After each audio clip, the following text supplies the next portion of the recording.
Assalamualaikum warahmatullahi wabarakatuh. Yang terhormat kepada dosen pengampu mata kuliah Matematika Keuangan, Ibu Andi Mariani SSI MSI, dan teman-teman semua. Perkenalkan, kami dari kelompok 3 akan mempresentasikan tentang materi sinking fund atau dana pelunasan. Kelompok kami terdiri dari 6 orang. Yang pertama ada Khairutul Nisa, kedua Afani Arianti, ada Miranita Anissa Rohmah, yang keempat ada Miatun Nisa Putri Sama, yang kelima ada Najla Putri Dujani, dan yang terakhir ada saya sendiri yaitu Kevin Septian Chandra. Selanjutnya ada pengertian dari sinking fund. Selain menggunakan metode amortisasi, yaitu membayar utangnya secara angsur, dalam beberapa kasus peminjam lebih memilih untuk membayar utang dengan menggunakan pembayaran lump sum atau sekali bayar di akhir periode waktu tertentu. Pada beberapa kasus, peminjam akan mengakumulasikan dana hingga cukup untuk membayar utangnya pada akhir waktu tertentu, atau bisa juga diberi pinjaman yang akan meminta pada peminjam untuk mengakumulasikan dana tersebut, yang dimana dana tersebut sering disebut sebagai sinking fund.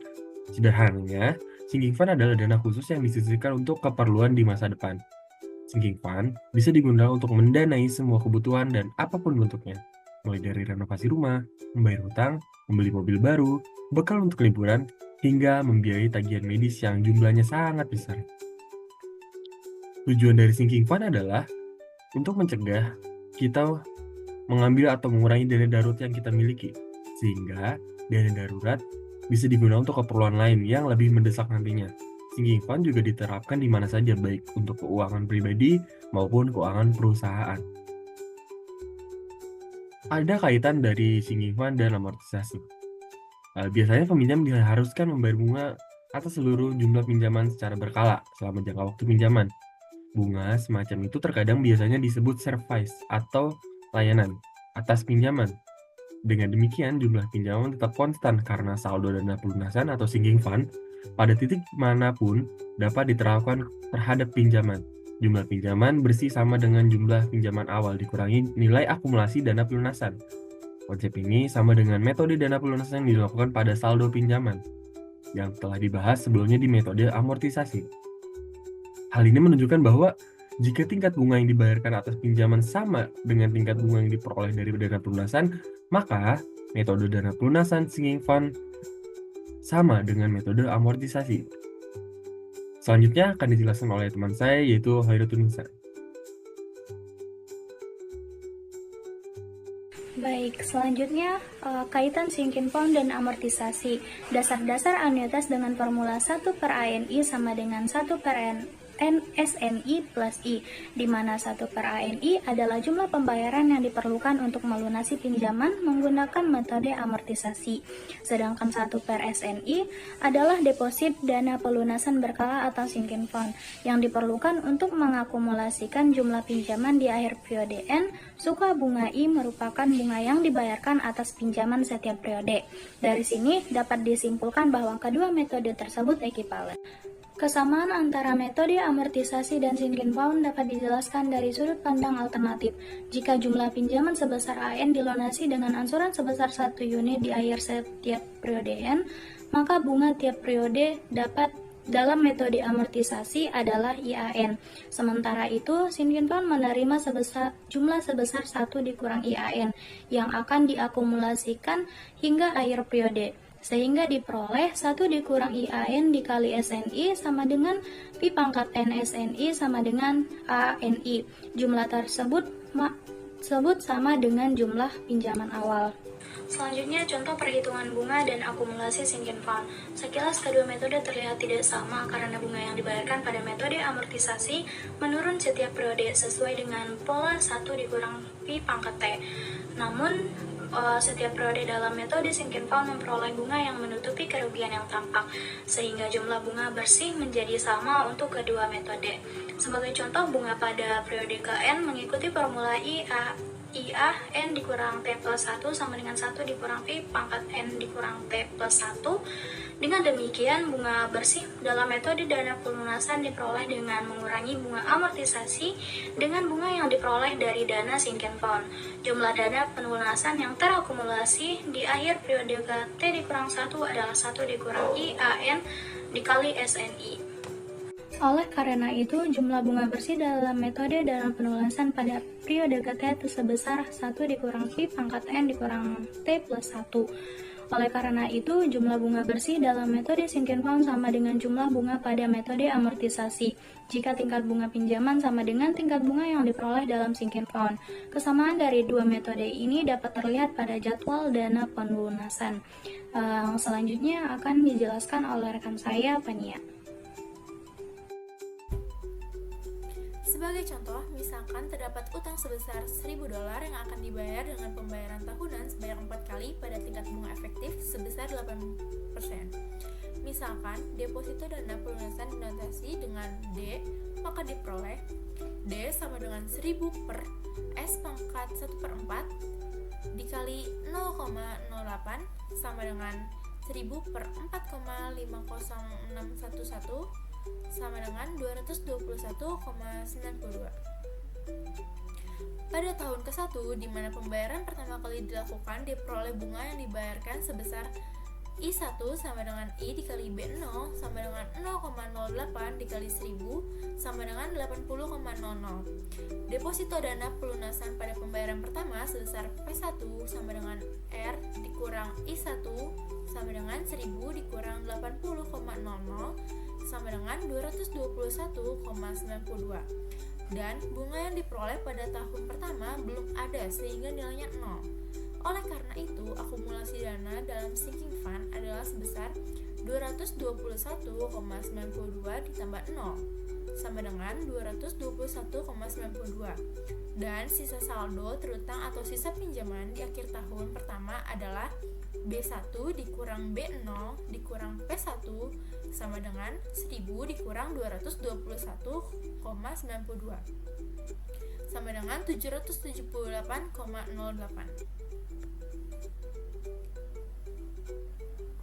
Tabel sinking fund dana pelunasan untuk utang sebesar $1.000 yang dibayar selama 4 tahun pada tingkat bunga 8%. Pada tahun peminjaman, jumlah pinjaman $1.000.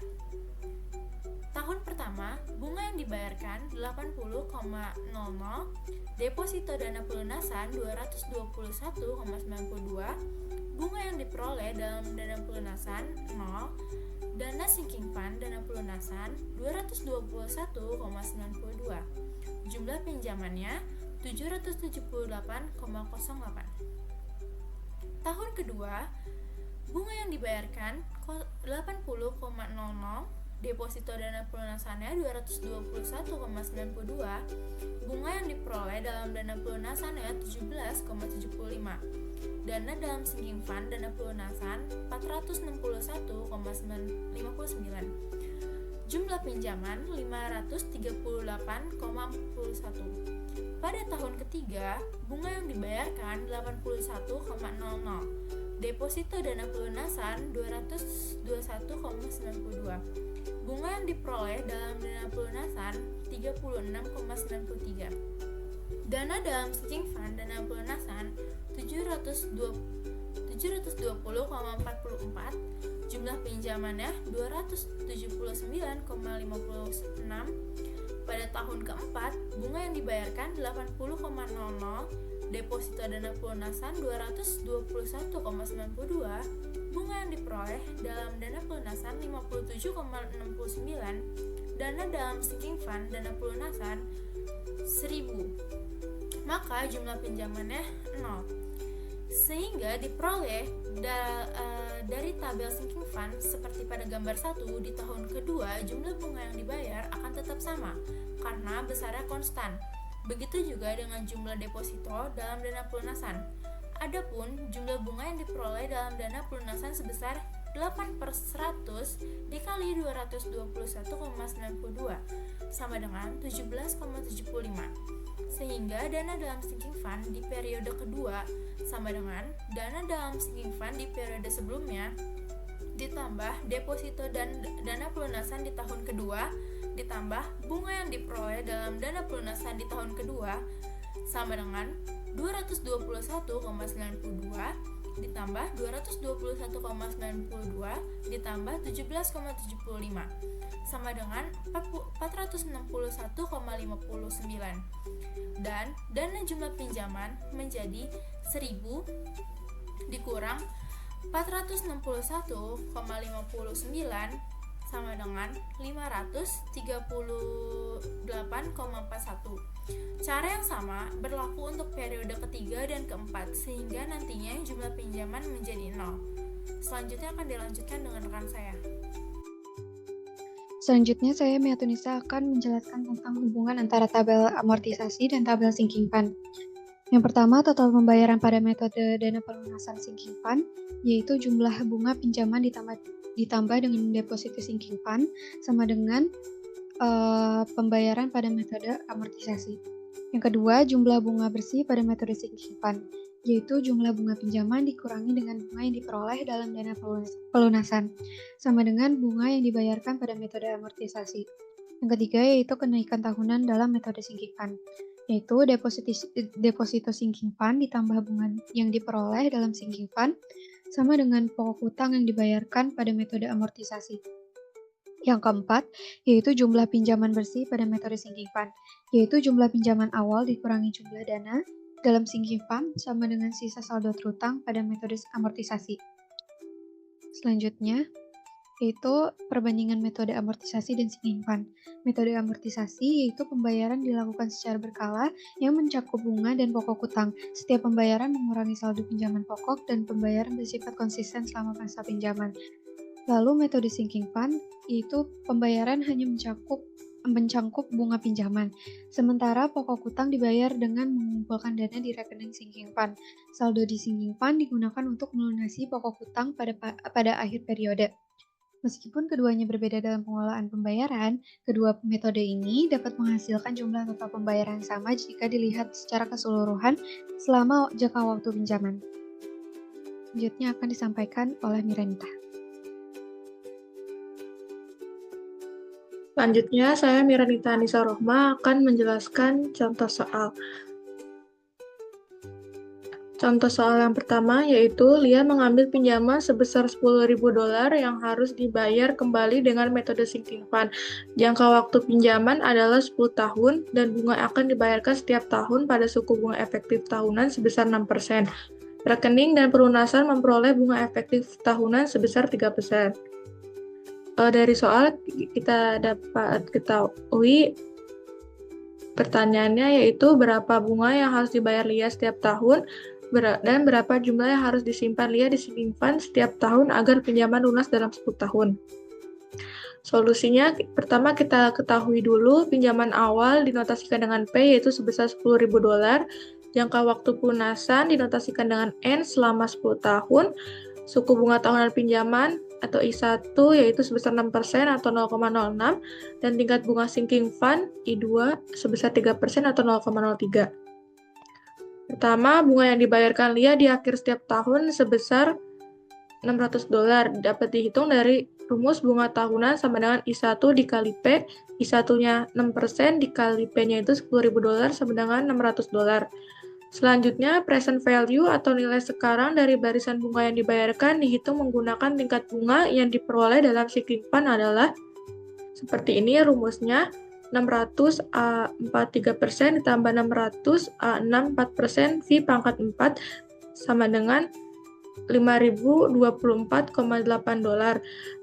Rumus 600 A43% ini bisa kita artikan dengan ANI sama dengan 1 min 1 plus I pangkat min N per I. V4-nya kita dapat dari 1 per 1 plus I pangkat 4 sama dengan 1 per 1,03 pangkat 4 atau bisa kita ubah jadi 1,03 pangkat minus 4. Kemudian substitusikan nilai N, nilai I-nya ke dalam rumus sehingga diperoleh sebesar $5.024,8. Kemudian, sebelum dia membuat deposito di akhir periode tahun ke-10, sisa saldo pinjamannya adalah 800 S4 3% kali 1,4 pangkat 6 ditambah 800 S5 4% 1,4 sama dengan 8.741,28 dolar dengan rumus SNI-nya yaitu sama dengan 1 plus I pangkat N min 1 per I. Kemudian dari rumus ini kita substitusikan ke sini, didapat yaitu 8.741,28 dolar. Oleh karena itu, Lia harus mendepositokan sebanyak 10.000 dolar dikurang 8.741,28 sama dengan yaitu 1.258,72 dolar di akhir tahun ke-10 agar pinjamannya bisa dilunasi. Selanjutnya, saya Nazah akan menjelaskan contoh kedua. Laras mengambil pinjaman sebesar 2.000 dolar. Pinjaman itu menggunakan bunga majemuk sebesar 5%. Dia melakukan pembayaran 800 dolar 1 tahun kemudian dan pembayaran 1.000 dolar 3 tahun setelah dia mengambil pinjaman. Buatlah tabel sinking fund untuk kasus pinjaman Laras ini. Diketahui tingkat bunga efektif tahunan pada pinjaman Laras sebesar 5% dan jumlah utang atau pinjamannya adalah 2.000 dolar. Oleh karena itu, untuk satu periode pembayaran utang, jumlah bunga yang harus dibayarkan adalah sebesar 5/100 dikali 2.000 atau yaitu 100 dolar. Jadi 100 dolar ini jumlah bunga yang harus dibayarkan untuk satu periode pembayaran utang. Dan untuk periode kedua, karena digunakan bunga majemuk, maka bunga yang harus dibayarkan sebesar 2.000 dikali 1,05 pangkat 2 dikurang 2.000 atau sebesar 205 dolar. Nah, deposito Laras menjadi ke dalam dana pelunasan di akhir tahun pertama sebesar 800 dolar atau dana yang dia bayarkan di periode pertama dikurang jumlah bunga untuk periode pertama. Jadi 800 dikurang 100 yaitu 700 dolar dan di akhir tahun ketiga sebesar 1.000 dikurang jumlah bunganya 205 dolar yaitu 795 dolar. Nah, sisa saldo dalam dana pelunasan selalu diperoleh dari menambahkan jumlah deposito dengan sisa saldo sebelumnya beserta jumlah bunga dari pembayaran sebelumnya.